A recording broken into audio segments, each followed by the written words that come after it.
കിഫ്ബി ധാരാളം ആരോപണങ്ങൾ നേരിടുകയും അല്ലെങ്കിൽ ഇ ഡി പല വിധത്തിൽ എൻഫോഴ്സ്മെൻറ്റ് ഡയറക്ടറേറ്റ് കിഫ്ബിയെ പൂട്ടാൻ നോക്കുകയും ഒക്കെ ചെയ്തു.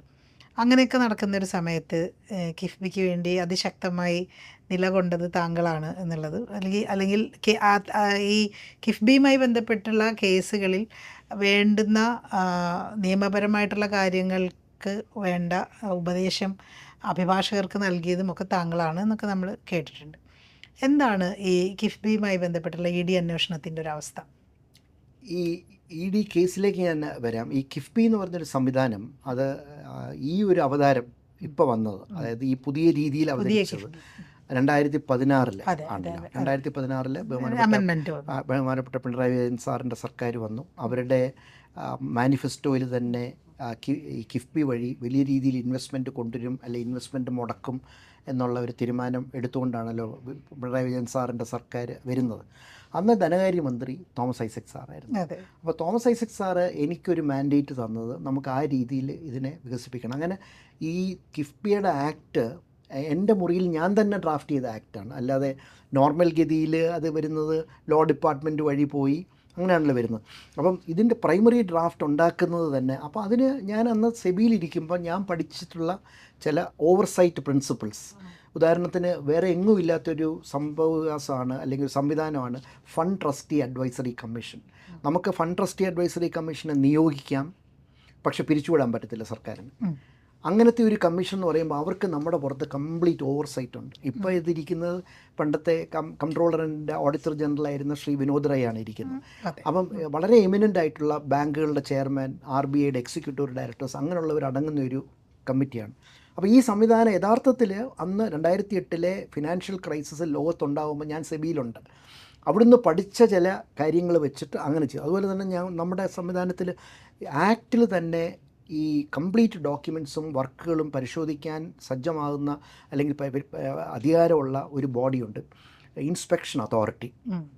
ആ സംവിധാനവും ഞാൻ അവിടെ പഠിച്ച പാഠങ്ങളിൽ നിന്ന് വന്നതാണ്. പിന്നെ 1999 ഒറിജിനൽ ആക്ട് വന്നല്ലോ. അന്ന് ഞാൻ ശിവദാസ മേനോൻ സാറിൻ്റെ സെക്രട്ടറി ഫൈനാൻസാണ്. അന്നും ഈ ആക്ട് ഡ്രാഫ്റ്റ് ചെയ്തത് ഞാൻ തന്നെയാണ്. അപ്പോൾ ഈ 99-ൻ്റെയും 2016-ൻ്റെയും ശേഷം അതിൻ്റെ ന്യൂനതകൾ, അതിൻ്റെ വീക്ക്നെസ്സുകൾ, അതിൻ്റെ സ്ട്രെങ്ത്ത്, അതൊക്കെ എക്സ്പെരിമെൻ്റ് ചെയ്ത് നോക്കാനായിട്ടുള്ള അവസരം കിട്ടിയിരുന്നു പലതവണയായിട്ട്. അപ്പം ആ വീക്ക്നെസ്സുകളൊക്കെ മാറ്റിക്കൊണ്ട് ഒരു റോബസ്റ്റായിട്ടൊരു സംവിധാനമാണ് 2016 വന്നത്. ഇത്രയും ഇൻ്റലിജൻ്റായും ഇത്രയും സമഗ്രമായും തയ്യാറാക്കപ്പെട്ട ഈ ഒരു പദ്ധതിക്ക് എതിരെ ഒരു ഇ ഡി അന്വേഷണം വന്ന സാഹചര്യം ഇപ്പോൾ നമുക്കറിയാം. മസാല ബോണ്ടുമായി ബന്ധപ്പെട്ടാണ് അത് വന്നത് എന്നുള്ളത് നമുക്കറിയാം. പക്ഷേ ഇ ഡി അതിൽ കണ്ടിട്ടുള്ള പഴുതുകൾ എന്തായിരുന്നു? അത് യഥാർത്ഥത്തിൽ ചോദിക്കുവാണെങ്കിൽ അത് വളരെ ഒരു വല്ലാത്ത ഒരു പൊസിഷനാണ് ഇ ഡി എടുത്തത്. ഇ ഡി എന്താണ് കുറ്റം എന്നുള്ളത് ഇതുവരെയും പറഞ്ഞിട്ടില്ല. എന്നാൽ സാധാരണഗതിയിൽ ഒരു ഇ ഡി വരുമ്പോൾ നിങ്ങൾ ഈ മണി ലോണ്ടറിങ് ചെയ്തു, അല്ലെങ്കിൽ നിങ്ങൾ ഫെമയുടെ വയലേഷനാണ്, ഇതൊക്കെയല്ലേ പറയേണ്ടത്. പക്ഷേ അങ്ങനെയൊന്നും പറഞ്ഞിട്ടില്ല. യഥാർത്ഥത്തിൽ ഇതിനകത്ത് ഇപ്പം കോടതിയിലിരിക്കുന്നൊരു വിധിയാണ് എങ്കിലും ഞാനതിൻ്റെ ഒരു തിയറട്ടിക്കൽ വശത്തിലേക്ക് പോവുക, ഞാനതിൻ്റെ ഇതിലേക്ക് പോവുകയല്ല, അതിൻ്റെ എന്താണ് എൻ്റെ കേസിൻ്റെ ഇതിലേക്ക് പോവുകയല്ല. ഇത് വന്നൊരു കാര്യം എന്ന് പറഞ്ഞാൽ, ഈ മസാല ബോണ്ടിൻ്റെ ക്ലിയറൻസ് ആരാ തരേണ്ടത്? RBI. കിഫ്ബി അത് എടുത്തിട്ടുണ്ട്. കിഫ്ബി അത് എടുത്തിട്ട് ഇതൊരു എക്സ്റ്റേണൽ കൊമേഴ്ഷ്യൽ ബോറോയിങ് എന്ന് പറയുന്ന കാറ്റഗറിയിൽ വരുന്ന ലോണാണ് ഈ മസാല ബോണ്ട് എന്ന് പറയുന്നത്. അപ്പോൾ ഈ എക്സ്റ്റേണൽ കൊമേഴ്ഷ്യൽ ബോറോയിങ് ലോണിന് പോയിട്ട് നമ്മൾ സാങ്ഷൻസ് എടുത്ത് വിദേശ ഇൻസ്റ്റിറ്റ്യൂഷൻസിൽ നിന്ന് പണം സമാഹരിച്ചു. 2150 കോടി സമാഹരിച്ചു. ഇത് എല്ലാ മാസവും നമ്മൾ ₹1 നമ്മൾ ആർക്കെങ്കിലും അതിനകത്തുനിന്ന് കൊടുത്താൽ അത് കൃത്യമായിട്ട് RBI പ്രിസ്ക്രൈബ് ചെയ്തിരിക്കുന്ന ഫോമിനകത്ത് റിപ്പോർട്ട് ചെയ്യണം. എൻ്റെ ഓർമ്മ ശരിയാണെങ്കിൽ പിറ്റേ മാസം 5-ാം തീയതിക്ക് 5 ദിവസവും നമുക്ക് തരത്തുള്ളൂ.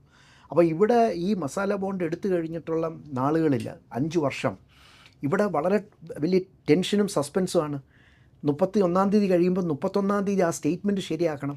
ആ സ്റ്റേറ്റ്മെൻറ്റിനകത്ത് പണം എത്ര, ഏത് ഇത് കൊടുത്തു, ആർക്ക് കൊടുത്തു, എന്ന് ക്യാഷ് ചെയ്തു, അങ്ങനെ ഒരു ഫോമാറ്റാണ്. ഈ ഫോമാറ്റ് അയച്ചു കൊടുക്കും. പ്രൈമറി റെഗുലേറ്ററിന് ഒരു കംപ്ലയിൻറ്റും ഇല്ല. RBIക്ക് ഒരു കംപ്ലൈൻറ്റും ഇല്ല. അപ്പോൾ പിന്നെ എവിടെയാണ് ഇ ഡിക്കുള്ള ഇ ഡി കിഫ്ബിക്കെതിരെ ഒരു കേസെടുക്കുകയാണെങ്കിൽ RBI കൂടി പ്രതിയാക്കേണ്ടി വരും എന്നുള്ളതാണ് ഒരു അവസ്ഥ. അവസ്ഥ? അപ്പോൾ ഇത് ഇ ഡി, അപ്പോൾ കോടതി ചോദിച്ചു, RBIയോട് ചോദിച്ചു, ഇ ഡിയോട്. അപ്പോൾ ഇ ഡിയോട് മുൻപിരുന്ന, അതായത് ആദ്യം ഈ കേസ് പരിഗണിച്ച ബഹുമാനപ്പെട്ട ജഡ്ജി അദ്ദേഹം ചോദിച്ചു, വളരെ പഠിച്ചതിന് ശേഷം അദ്ദേഹം ചോദിച്ചു, നിങ്ങളിങ്ങനെ മസാല ബോണ്ട് എടുത്ത വേറെ ആരുടേതെങ്കിലും നിങ്ങൾ പോയിട്ടുണ്ടോ? ഇല്ല എന്ന് പറഞ്ഞു. പോയിട്ടില്ല. അപ്പം പോയിട്ടില്ല എന്നുള്ളത് വാസ്തവമാണ്. അപ്പോൾ RBIയോട് ചോദിച്ചു, നിങ്ങളുടെ അഭിപ്രായം എന്താ? അപ്പോൾ RBI എന്ത് ചെയ്തു? RBI പറഞ്ഞു, പിന്നെ ഈ ഡോക്യുമെൻറ്റ്സ് ഒക്കെ തരുന്നുണ്ട്, പക്ഷെ പ്രൈമറി ഇൻവെസ്റ്റിഗേറ്റർ എന്ന് പറയുന്നത്, പ്രൈമറി അല്ല, ഇൻവെസ്റ്റിഗേഷൻ അധികാരമുള്ളത് ഇ ഡിക്കാണെന്ന് മാത്രം പറഞ്ഞ് അവർ ഒഴിയുകയായിരുന്നു.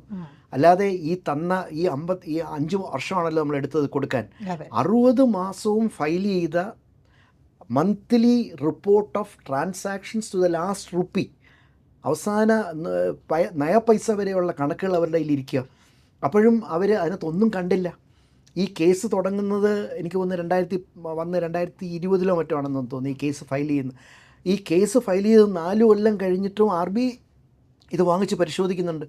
ഒരു തവണ പോലും ഇ ഡിയുടെ കേസിലേക്ക് സഹായകരമായിട്ടുള്ള ഒന്നും തന്നെ അവർക്ക് കൊടുക്കാൻ കഴിഞ്ഞില്ല. അപ്പോൾ ഇ ഡി എന്തിനാണ് ഇത് അന്വേഷിക്കുന്നത് ഇതുവരെ ആർക്കും മനസ്സിലായിട്ടില്ല. എനിക്കും സത്യം പറഞ്ഞാൽ അറിയത്തില്ല. ഒരു കാര്യം മാത്രം അറിയാം, എൻ്റെയും എൻ്റെ സഹപ്രവർത്തകരെയും പല പ്രാവശ്യം അവിടെ വിളിപ്പിച്ചു. അവിടെ ക്ഷമയോടിരിക്കും, 5-8 മണിക്കൂർ മൊഴിയെടുക്കും, മൊഴിയെടുത്ത് കഴിഞ്ഞിട്ട് തിരിച്ചയക്കും. അപ്പോൾ ഇത് വനിതാ ജീവനക്കാരെ വരെ ഇവിടുന്ന് എൻ്റെ തൊട്ട് താഴെയുള്ള ഒരു വനിതാ ജീവനക്കാരിയെ വിളിച്ച് അവർ കംപ്ലൈൻറ്റും ചെയ്തു, നല്ല രീതിയിലല്ല അവരോട് പെരുമാറിയത്. അപ്പം ഈ ഒരു രീതിയിലേക്ക് എന്താണ് ഇങ്ങനെ പോകുന്നത്? ഇത് വരുന്നത് 2021 ഇലക്ഷൻ തുടങ്ങുന്നതിൻ്റെ തൊട്ട് മുൻപാണ്. അപ്പോൾ ഇതിനകത്തൊരു ഒരു പൊളിറ്റിക്കൽ സൈഡ് ഉണ്ടോ എന്നുള്ളത് പറയാൻ നമുക്കറിയത്തില്ല. പക്ഷേ എങ്കിൽ തന്നെ 21 ശേഷമാണ് അത് സ്വാഭാവികമായിട്ട് അങ്ങനെ ആക്സിഡൻ്റലായിട്ട് വന്നതാണോ എന്ന് അറിയത്തില്ല. ഏതായാലും ഇതാണ് അല്ല എന്നല്ലേ ഇ ഡിയുടെ മൊത്തത്തിൽ ഇപ്പം ഇ ഡി ഈ ഒരു ക്ലൗഡിൽ നിൽക്കുകയാണല്ലോ. അപ്പം ഞാനത് കൂടുതൽ പറയുന്നില്ല. എങ്കിൽ തന്നെ ഈ ഒരു ക്വസ്റ്റ്യൻ വളരെ ഞങ്ങളെ ട്രബിൾ ചെയ്തൊരു ക്വസ്റ്റ്യനാണ്. എന്തിനാണ് എൻ്റെ ഓഫീസേഴ്സിനെ ട്രബിൾ ചെയ്യുന്നത്? എന്തിനാണ് എൻ്റെ ഓഫീസേഴ്സിനെ വല്ലാത്ത രീതിയിൽ സംസാരിക്കുന്നത്? ഒട്ടും ഞാനും ഒരു ഇൻവെസ്റ്റിഗേറ്റർ ആയിരുന്നിട്ടുണ്ടല്ലോ. അപ്പം നമ്മളൊരു കോർട്ട് റൂമിലോ അല്ലെങ്കിൽ ഒരു എൻക്വയറി റൂമിലോ വരുമ്പം നമ്മുടെ എതിരെ ഇരിക്കുന്ന ആൾക്കൊരു ഇൻഡിവിജ്വാലിറ്റി ഉണ്ട്, ഒരു റെസ്പെക്റ്റ് അർഹിക്കുന്നുണ്ട്. ആ റെസ്പെക്റ്റ് കൊടുത്തിട്ടല്ലേ നമുക്ക് സംസാരിക്കാൻ അധികാരമുള്ളൂ. അതിന് പകരം പിന്നെ അങ്ങനെ ചെയ്യും ഇങ്ങനെ ചെയ്യും എന്നൊക്കെ പറയേണ്ട കാര്യം എന്താ? അതെ, ഇപ്പം കിഫ്ബിയെ കുറിച്ച് പറയുകയാണെങ്കിൽ കേരളത്തിൻ്റെ ഒരു മുഖച്ഛായ മാറ്റുന്ന തരത്തിലുള്ള ധാരാളം ഇൻഫ്രാസ്ട്രക്ചർ വികസന പ്രവർത്തനങ്ങൾ കിഫ്ബിയിലൂടെ നടന്നുകൊണ്ടിരിക്കുന്നുണ്ട്. ഇതിന് ഒരു പ്രതിപക്ഷം എന്ന നിലയിൽ UDF പ്രതിപക്ഷം എന്ന നിലയിൽ അവരുടെ ഒരു ജോലിയാണെന്ന് വേണമെങ്കിൽ പറയാം. പക്ഷേ അവർ ഇതിനെ തള്ളിപ്പറയുന്ന തരത്തിലാണ് ഇതിനെ സമീപിക്കുന്നത്. പിന്നെ ഇതുകൊണ്ട് വലിയ കാര്യമില്ല, ഇങ്ങനെയല്ല ഇത് വേണ്ടത് എന്ന തരത്തിലുള്ള പ്രതികരണങ്ങളാണ് അവരുടെ ഭാഗത്തുനിന്ന് വരുന്നത്. അതിനെങ്ങനെയാണ് കാണുന്നത്? ഇപ്പോൾ UDF കാലത്തും പ്രവർത്തിച്ചിട്ടുള്ള ആളാണ്, അതിനെങ്ങനെയാണ് കാണുന്നത്? യഥാർത്ഥത്തിൽ പിന്നെ ബഹുമാനപ്പെട്ട ഉമ്മൻചാണ്ടി സാറിൻ്റെ ഇൻ്ററിം ബഡ്ജറ്റ്, അന്ന് അദ്ദേഹമായിരുന്നല്ലോ അവസാന ഘട്ടത്തിൽ 2021 തൊട്ട് മുമ്പ്, 2016 തൊട്ട് മുമ്പ് അദ്ദേഹമായിരുന്നല്ലോ ധനകാര്യമന്ത്രിയും മുഖ്യമന്ത്രിയും അദ്ദേഹമായിരുന്നല്ലോ. അദ്ദേഹത്തിൻ്റെ ഇൻ്ററിം ബഡ്ജറ്റിൽ അദ്ദേഹം ഈ ഇൻവെസ്റ്റ്മെൻറ്റ്സ് കൊണ്ടുവരാനായിട്ട് ഒരു മാർഗമുണ്ടാക്കും എന്ന് പറയുന്നുണ്ട്. അത് അദ്ദേഹം പറഞ്ഞു വെച്ചു. പക്ഷേ അതിനുമായിട്ട് ബന്ധം ഉണ്ടെന്നല്ല ഞാൻ പറയുന്നത്. ഐസക് സാറ് അത് ഡോക്ടർ തോമസ് ഐസക്കിൻ്റെ ബഡ്ജറ്റ് സ്പീച്ചിലാണ് അതിന് ആദ്യം രൂപം കൊടുത്തിട്ട് വിഷൻ ഡ്രീം ബഡ്ജറ്റ് എന്നുള്ള നിലയ്ക്ക് ഒരു വിഷണറി ബഡ്ജറ്റ് അദ്ദേഹം കൊണ്ടുവന്നു. അതിനകത്ത് ധാരാളം സ്കീമുകൾ പറഞ്ഞിരുന്നു. ആ സ്കീമുകളാണല്ലോ നമ്മൾ മുന്നോട്ട് കൊണ്ടുവന്നത്. അന്ന് വന്നിരുന്ന ഒരു കാര്യം എന്ന് പറഞ്ഞാൽ മിക്ക കോൺസ്റ്റിറ്റ്യുവൻസിയിലും, ഞാനിപ്പം ഒരു എക്സാക്ട് കണക്കുകളല്ല, മിക്ക കോൺസ്റ്റിറ്റ്യുവൻസിയിലും ബഹുമാനപ്പെട്ട MLA മാർ പറഞ്ഞ സ്കീമുകൾ ഇതിൽ പെടുത്തിയിട്ടുണ്ട്. അപ്പോൾ എന്താണ് ഇതിൻ്റെ ഒരു വിഷയം എന്ന് പറഞ്ഞാൽ, നമുക്കിപ്പം നമ്മുടെ വെൽഫെയർ എക്സ്പെൻഡിച്ചർ, സാലറി, ഇൻട്രസ്റ്റ്, പെൻഷനാണല്ലോ ഈ ഒരു കോമ്പിനേഷൻ എന്ന് പറഞ്ഞത്. നമ്മുടെ വെൽഫെയർ പെൻഷൻ വളരെയധികം കൂടുതലായി ആണെന്നൊരു വാദം ഉണ്ട്. പക്ഷേ അത് വളരെയധികം, അതാണ് കേരളത്തിനെ കേരളമാക്കുന്നത്. ഈ വെൽഫെയർ പെൻഷന് നമ്മൾ പണം മാറ്റി വെച്ചില്ലായിരുന്നെങ്കിൽ, ഈ ഹെൽത്ത് കെയർ എഡ്യൂക്കേഷന് നമ്മൾ പണം മാറ്റി വെച്ചില്ലായിരുന്നെങ്കിൽ കേരളം അല്ലാതിരിക്കും. അപ്പോൾ ഈ ക്യാപിറ്റൽ എക്സ്പെൻഡിച്ചറിൽ നമ്മൾ മറ്റ് സംസ്ഥാനങ്ങൾ, ചില സംസ്ഥാനങ്ങൾക്ക് അവരുടെ ഗ്രോസ് ഡൊമസ്റ്റിക് പ്രോഡക്റ്റിൻ്റെ ആഭ്യന്തര ഉൽപ്പാദനത്തിൻ്റെ 4.5% വരെ ക്യാപെക്സിന്, അതായത് ക്യാപിറ്റൽ എക്സ്പെൻഡിച്ചറിന് അവർ പണം ചിലവാക്കുമ്പോൾ അവരുടെ സ്കൂളുകൾ, അവരുടെ ഹോസ്പിറ്റലുകൾ, അവരുടെ പാവപ്പെട്ടവരുടെ ജീവിത അവസ്ഥ അതൊക്കെ താറുമാറായി കിടക്കുക. അപ്പോൾ നമുക്ക് വേണ്ടുന്നത് എന്താണ്? നമുക്ക് വേണ്ടുന്നത് നമ്മുടെ ഏറ്റവും പാവപ്പെട്ട ആൾക്ക് പോലും ഒരു പട്ടിണിയില്ലാതെ അന്തസ്സോടെ ഹ്യൂമൻ ഡിഗ്നിറ്റി നിലനിർത്തിക്കൊണ്ട് ജീവിക്കാൻ കഴിയും എന്നല്ലേ നമ്മൾ ഉറപ്പുവരുത്തേണ്ടത്. അതുകൊണ്ട് നമുക്ക് നമ്മളുടെ ബഡ്ജറ്റിൽ, as an economist you will appreciate what I am saying, നമ്മളുടെ ഒരു ബഡ്ജറ്റിൽ അതിനുള്ള ഇടവില്ല. അതുകൊണ്ട് നമ്മളുടെ ക്യാപെക്സ് പുറകോട്ട് പോകും. ക്യാപെക്സ് പുറകോട്ട് പോകുമ്പം ക്യാപെക്സ് ആണല്ലോ ഒരു എക്കോണമിയുടെ റീജനറേറ്റീവ് കപ്പാസിറ്റിയെ നയിക്കുന്നത്. ഉദാഹരണം തന്നെ വേൾഡ് വാർ വന്നു കഴിഞ്ഞിട്ട് അന്ന് അവിടെ എടുത്തൊരു തീരുമാനം, അമേരിക്കയിലെടുത്തൊരു തീരുമാനം, അങ്ങനെയാണ് അമേരിക്കയുടെ ഹൈവേ സിസ്റ്റം മൊത്തം, ഹൗസിംഗ് സ്റ്റോക്ക് മൊത്തം പുതുക്കിയത് ആ കാലഘട്ടത്തിൽ. അന്ന് അവരെടുത്ത കാഴ്ചപ്പാടെന്ന് പറഞ്ഞു കഴിഞ്ഞാൽ യുദ്ധം കഴിഞ്ഞ് തളർന്നു നിൽക്കാതെ ഈ ക്യാപിറ്റൽ എക്സ്പെൻഡിച്ചറിൽ കൂടെ എക്കണോമി റീജനറേറ്റ് ചെയ്യണം. നമ്മൾ യഥാർത്ഥത്തിൽ നമ്മുടെ വെൽഫെയർ സ്പെൻഡിങ് വളരെ കൂടുതൽ ആയിട്ടിരിക്കുമ്പം പോലും നമ്മളുടെ ക്യാപിറ്റൽ എക്സ്പെൻഡിച്ചർ കൂട്ടാൻ വേണ്ടിയിട്ട് ഗവൺമെൻറ് വളരെ ബോധപൂർവം, സർക്കാർ വളരെ ബോധപൂർവം കണ്ടുപിടിച്ച ഒരു സംവിധാനമാണ് കിഫ്ബി. പക്ഷെ അപ്പോഴും ഉള്ളൊരു വിമർശനം ഈ കിഫ്ബിയിലൂടെ വരുന്ന വായ്പയുടെ ബാധ്യത സംസ്ഥാന സർക്കാരിൻ്റേത് തന്നെയാണ് എന്നതാണല്ലോ അതിനോട് വരുന്ന വിമർശനം. അപ്പോൾ അതിനകത്തൊരു വ്യത്യാസമുണ്ട്. നമ്മളിപ്പോൾ സപ്പോസ് നമ്മളിപ്പം ഈ പണം, ഈ ബാധ്യത സർക്കാരിൻ്റെ ബഡ്ജറ്റിൽ നേരിട്ടെടുത്തു എന്ന് വെച്ച് കഴിഞ്ഞു. അതായത് സർക്കാർ, അതായത് 1999 നമ്മൾ ഈ കിഫ്ബി ചെയ്യുമ്പോൾ അത് തന്നെയാണ് നമ്മൾ സംഭവിച്ചത്. നമ്മൾ പണം എടുത്തിട്ട് ബഡ്ജറ്റിലേക്ക് കൊടുത്തു. ബഡ്ജറ്റിലേക്ക് കൊടുക്കുമ്പം ക്യാപിറ്റൽ സൈഡ് എക്സ്പെൻഡിച്ചർ പോകുന്നത് ഏതാണ്ട് 10%. ബാക്കി മുഴുവൻ വീണ്ടും റവന്യൂവിലേക്ക് ഫ്ലോ ചെയ്തു. ഈ സംവിധാനത്തിൻ്റെ ഗുണം, ഈ കടമെടുക്കുക എന്നുള്ളത് ശരിയാണ്, അതിലേക്ക് ഞാൻ വരാം. ഈ കടമെടുക്കുമ്പോഴും നമുക്ക് കൺവേർഷൻ റേറ്റ്, അതായത് ₹1 കടമെടുത്തു കഴിഞ്ഞാൽ കൺവേർട്ട് ചെയ്യാൻ പറ്റുന്നത്, അതായത് കിഫ്ബിയുടെ ഓവർ ഹെഡ്സും ഇൻട്രസ്റ്റ് സർവീസിങ്ങും കഴിഞ്ഞ് കൺവേർട്ട് ചെയ്യാൻ കഴിയുന്നത് ഏതാണ്ട് 80-85%. അപ്പം നമ്മളുടെ യൂട്ടിലിറ്റി, അതായത് പ്രൊഡക്റ്റീവ് കോയിഫിഷ്യൻ്റ് എന്ന് നമ്മൾ പറയുകയാണെങ്കിൽ അതൊരു 8 ഇരട്ടി വർദ്ധിച്ചു. അപ്പോൾ അതുകൊണ്ട് നമ്മൾ ഗവൺമെൻറ്റിൻ്റെ കാഴ്ചപ്പാടിൽ ഈ പണം എടുത്തിട്ട് കേരളത്തിൻ്റെ അടിസ്ഥാന മേഖല സുരക്ഷിതമാക്കുക. അങ്ങനെ ആകുമ്പോൾ നമ്മളൊരു 50 കൊല്ലം കൂടെ മുന്നോട്ട് പോകാൻ പറ്റും. ഇപ്പോൾ ഇവിടെ നടക്കുന്ന മിക്ക പ്രോജക്ട്സും, ഇപ്പം നാഷണൽ ഹൈവേ ഇവിടെ യാഥാർത്ഥ്യമാവുകയാണ്, വീതി കൂട്ടി. അതിൽ ബഹുമാനപ്പെട്ട മുഖ്യമന്ത്രി, ബഹുമാനപ്പെട്ട യൂണിയൻ റോഡ്സ് മിനിസ്റ്റർ ഗഡ്കരി സാറുമായിട്ട് വന്ന ധാരണയിലാണ് നമ്മൾ ഈ 25% കൊടുത്തത്. ഇപ്പം നമുക്ക് 2 കൊല്ലം കണ്ണടച്ച് തീരുന്നതിന് മുമ്പ് നമുക്ക് ഒരു വളരെ അതിവേഗത്തിൽ ഹൈവേ വരുന്നു. അതെങ്ങനെ വന്നു? കിഫ്ബി അതിനകത്തൊരു നല്ല റോള് വഹിച്ചു. ഇപ്പോൾ പിന്നെ ഇന്നലെ ധാരണയായ ശബരി അങ്കമാലി ആ റൂട്ട്, ആ റെയിൽ ലൈനും വരാൻ പോകുന്നതിൻ്റെ ഒരു കോൺട്രിബ്യൂഷൻ കിഫ്ബിയിൽ നിന്ന് എടുക്കും. അതുപോലെ തന്നെ വെസ്റ്റ് കോസ്റ്റ് കനാൽ ഈ ഡിസംബർ ആകുമ്പോഴത്തേക്കും നമുക്ക് ഇവിടെ നിന്ന് ബോട്ടിൽ ഒരു വലിയൊരു ടൂറിസ്റ്റ് കോൺട്രിബ്യൂഷൻ ആയിരിക്കും. നമുക്കങ്ങ് ഇൻലാൻഡ് വാട്ടർ വേ കൂടെ നമുക്ക് സഞ്ചരിക്കാൻ കഴിയുന്നു. വർക്കല കനാൽ തുറക്കാൻ പോകുന്നു. അപ്പോൾ ഇങ്ങനെ വരുമ്പോൾ വലിയൊരു ചരിത്രപരമായിട്ടുള്ള, അതായത് കേരളാസ് എക്കോണമി റീജനറേറ്റീവ് മാത്രമല്ല, ഇറ്റ് ഇസ് ആക്ച്വലി റീജനറേഷൻ മാത്രം എന്ന് ഞാൻ പറയത്തില്ല. റീജനറേഷൻ മാത്രമല്ല, ഒരു upgradation of Kerala to a state where Kerala can boldly look forward to another development era of 50 to 100 years from now. നമ്മൾ കുറച്ചു കാലം പുറകിലേക്ക് പോയി ഇതിനെ ഒന്ന് കമ്പയർ ചെയ്താൽ, MGP വന്ന കാലത്ത് താങ്കൾക്ക് തന്നെയായിരുന്നു അതിൻ്റെയും ഒരു ചുമതല. പക്ഷെ പിന്നീട് VS സർക്കാരിൻ്റെ കാലത്ത് അത് നിർത്തലാക്കുകയും ചെയ്തു. ഇന്ന് തിരിഞ്ഞു നോക്കുമ്പോൾ അതിനെ എങ്ങനെ വിലയിരുത്തുന്നു? MGP എൻ്റെ സർവീസിൽ വളരെയധികം സമയം ചിലവാക്കി കൊണ്ടുവന്ന ഒരു പ്രോഗ്രാമാണ് MGP. അപ്പോൾ MGPയിലെ എല്ലാവരും പല സന്ദർഭത്തിൽ, ആക്ച്വലി MGP കൊണ്ടുവരുന്നത് യഥാർത്ഥത്തിൽ പറയുകയാണെങ്കിൽ UDF സർക്കാരിൻ്റെ സമയത്ത് MGP വളർന്നെങ്കിലും MGPയുടെ ഉത്ഭവം UDF സർക്കാരിൻ്റെ സമയത്തായിരുന്നില്ല. അതായത് MGPയുടെ തുടക്കം, അതിൻ്റെ ഏഷ്യൻ ഡെവലപ്മെൻറ്റ് ബാങ്കിൽ നിന്ന് ലോൺ എടുക്കാനുള്ള തീരുമാനം അത് ബ്ലെസ് ചെയ്തത് അതിന് മുൻപുള്ള സർക്കാരായിരുന്നു. ശിവദാസ മേനോൻ സാറ് മന്ത്രിയായിട്ടിരിക്കുമ്പോൾ വളരെ ബോധപൂർവം എടുത്തൊരു തീരുമാനമാണ്. പക്ഷേ ADB വായ്പയ്ക്കെതിരെ അന്ന് വലിയ തോതിലുള്ള പ്രതിഷേധം കേരളത്തിൽ. പക്ഷേ അതിന് ശേഷമാണ്. അന്ന് ആ തീരുമാനം എടുക്കുമ്പോൾ ഞാൻ ഇപ്പോഴും ഓർക്കുന്നുണ്ട്, അന്ന് പ്രതിപക്ഷ നേതാക്കളുടെ ഒരു യോഗം ഹോട്ടൽ മസ്കറ്റിൽ ശിവദാസ് മേനോൻ സാറ് പാർട്ടിയുടെ നിർദ്ദേശപ്രകാരം നടത്തുകയുണ്ടായി. അതിൽ അന്ന് വന്നിരുന്നത് AK ആൻ്റണി സാറ്, ഞാൻ ഓർക്കുന്നതാണെങ്കിൽ മുസ്ലിം ലീഗിനെ പ്രതികരിച്ച് മുനീർ സാറ്, അങ്ങനെ പ്രമുഖമായിട്ടുള്ള വ്യക്തികളാണ് വന്നത്. അന്ന് ഫിനാൻസ് സെക്രട്ടറി ഞാനല്ലായിരുന്നു, ഞാൻ സെക്രട്ടറി മാത്രമായിരുന്നു. അപ്പോൾ ആ ചർച്ചയിൽ എല്ലാവരുടെയും പൊതു അഭിപ്രായം ഇങ്ങനൊരു ലോൺ എടുക്കണമെന്നാണ്. അതിനുശേഷമാണ് അമേരിക്ക പോക്രാൻ ബ്ലാസ്റ്റ് വന്നത്. അപ്പം ഇവരുടെ അതായത് അതിന് മുമ്പിലത്തുള്ള സർക്കാരിൻ്റെ സമയത്ത് ഇത് എടുക്കാൻ കഴിഞ്ഞിട്ട് വന്നപ്പോഴത്തേക്കും അത് പിന്നെ ഒരു ADB ലോൺ, ആ ലോണിൻ്റെ നെഗറ്റീവ് ഇതിലേക്ക് ഫോക്കസ് വന്നു.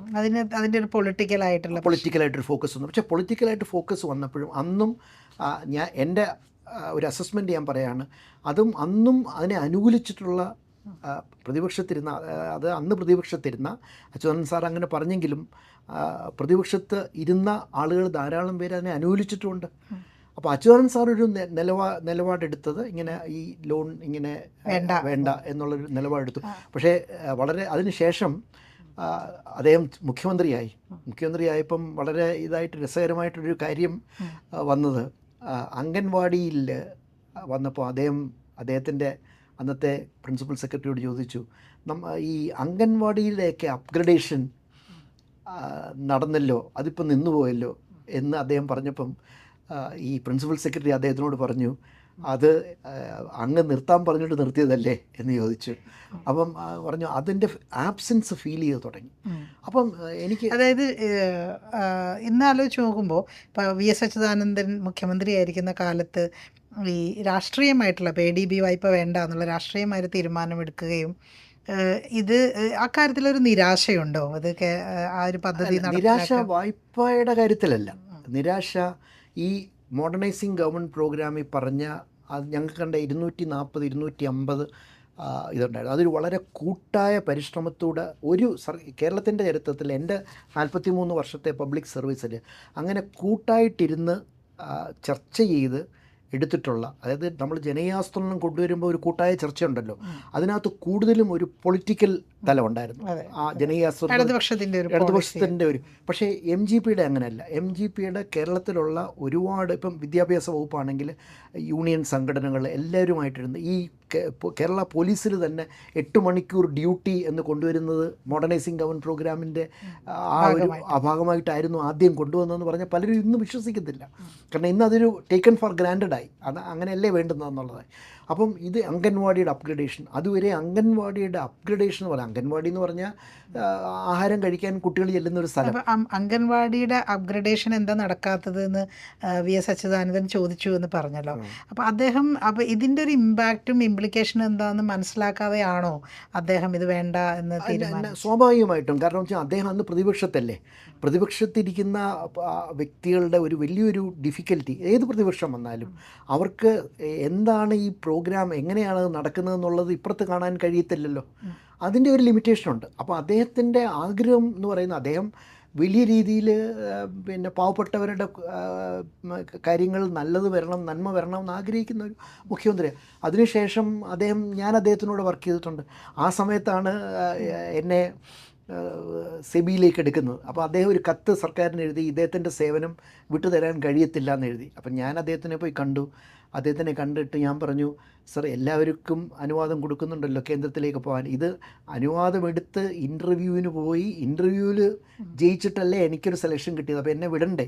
അപ്പോൾ അദ്ദേഹം ഈ കണ്ട് നിൽക്കുന്നവർ ഇപ്പോഴും അത് വിശ്വസിക്കത്തില്ല. അദ്ദേഹം അത് ഇരുന്ന കസേരന്ന് എഴുന്നേറ്റിട്ട് ഇങ്ങനെ നടന്നു വന്നിട്ട് എൻ്റെ കൈക്ക് കയറി പിടിച്ചു. അപ്പോൾ സാധാരണഗതിയിൽ അച്യുതാനന്ദൻ സാർ അങ്ങനെ ചെയ്യുന്നതല്ല. എന്നിട്ട് എന്നോട് ചോദിച്ചു, എല്ലാവരെയും വിടുന്നത് പോലെയാണോ നിങ്ങളെ വിടുന്നതെന്ന് ചോദിച്ചു. എനിക്ക് തോന്നുന്നു എനിക്ക് കിട്ടിയൊരു വലിയ ട്രിബ്യൂട്ടാണ് യഥാർത്ഥത്തിൽ പറഞ്ഞത്. അതായത് MGP വന്നപ്പം അതിൻ്റെ സെക്രട്ടറിയെ ഞങ്ങൾ വന്നു കഴിഞ്ഞാൽ മാറ്റും എന്ന് പറഞ്ഞ അതേ നാവ് കൊണ്ട് തന്നെ എന്നെ ഇങ്ങനെ പ്രശംസിച്ച് വാത്സല്യത്തോടെ എന്നോട് പെരുമാറി എന്ന് പറയുമ്പം എന്നെ സംബന്ധിച്ചുള്ള ഒരു വലിയൊരു അംഗീകാരമാണ്. അപ്പോൾ ഇത് ഇങ്ങനൊരു പ്രശ്നം ഉണ്ടായിട്ടുണ്ട്. അപ്പോൾ എൻ്റെ ഒരു വിഷമം പറയുകയാണെങ്കിൽ ഒരു 20 കൊല്ലം നമ്മൾ ചെയ്തു തീർക്കേണ്ട ഒരുപാട് കാര്യങ്ങൾ, പ്രത്യേകിച്ച് ഈ റൈറ്റ് ടു സർവീസ്, ഇപ്പോൾ നമ്മൾ ആ ആക്ട് വളരെ കൃത്യമായിട്ട് അതിൻ്റെ എങ്ങനെയാണ് അത് അമെൻഡ് ചെയ്യേണ്ടതെന്ന് ആലോചിച്ചുകൊണ്ടിരിക്കുന്ന ഒരു ഘട്ടമാണ്.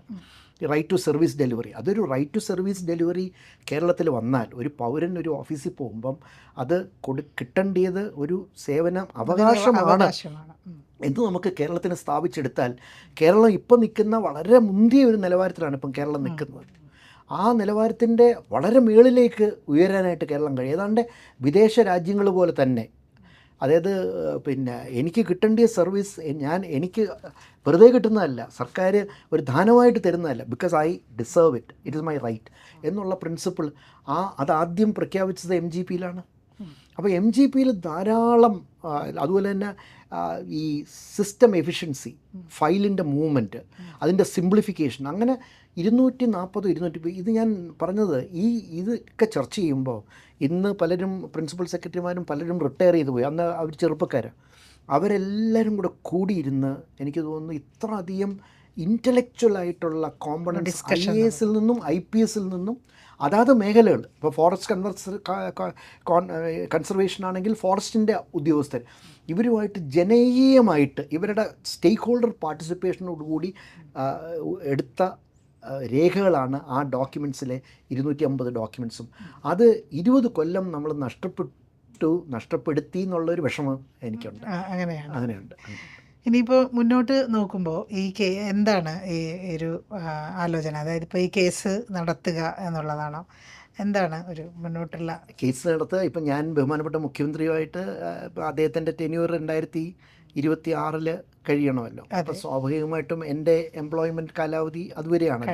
അതുവരെ അദ്ദേഹത്തിൻ്റെ കൂടെ നിന്ന് എത്രത്തോളം പ്രവർത്തിക്കാം, എത്രത്തോളം പോളിസി ആൻഡ് പ്രോഗ്രാം സപ്പോർട്ട് ചെയ്യാം എന്ന് പറഞ്ഞ്, കാരണം എന്നെ സംബന്ധിച്ചിടത്തോളം ഞാൻ അതുപോലൊരു മുഖ്യമന്ത്രിയുടെ കൂടെ ഇതുവരെയും ജോലി ചെയ്തിട്ടില്ല. ഞാനൊരു 6-7 മുഖ്യമന്ത്രിമാരുമായിട്ട് കൂടെ ജോലി ചെയ്തിട്ടുണ്ട്. പക്ഷേ ബഹുമാനപ്പെട്ട പിണറായി വിജയൻ സാറ് ഒരു ക്ലാസ് എപ്പാർട്ടാണ്. അദ്ദേഹത്തിന് വളരെ കുറച്ച് മാത്രമാണ് അദ്ദേഹം ആവശ്യമില്ലാതെ സംസാരിക്കുകയോ വേർഡ്സ് ഉപയോഗിക്കുകയോ ചെയ്യുക.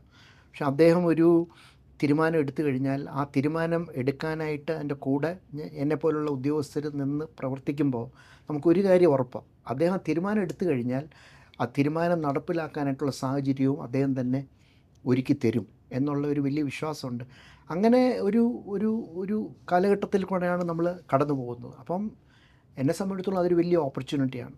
ഞാൻ ആക്ച്വലി 2017 റിട്ടയർ ചെയ്തപ്പം ഞാനിപ്പോഴും അന്ന് ഓക്കി വന്നിരുന്നു.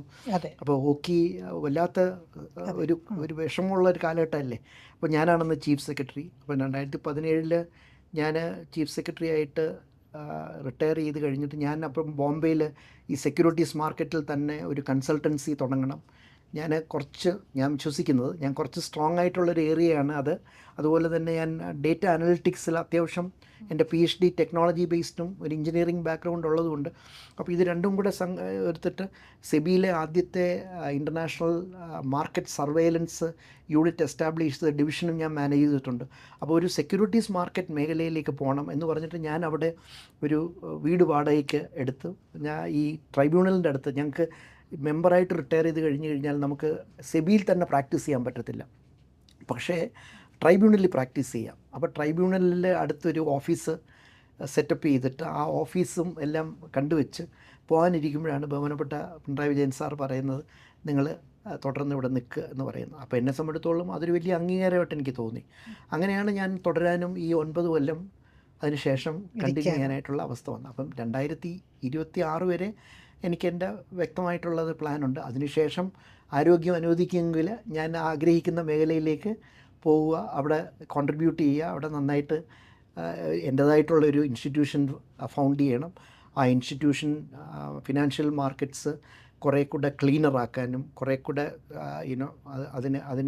അതിൻ്റെ ഒരു ഇൻറ്റഗ്രിറ്റിക്ക് വേണ്ടി വർക്ക് ചെയ്യാനും കഴിയുമെന്നുള്ളൊരു വിശ്വാസത്തിലാണ് ഇപ്പോൾ ഇരിക്കുന്നത്.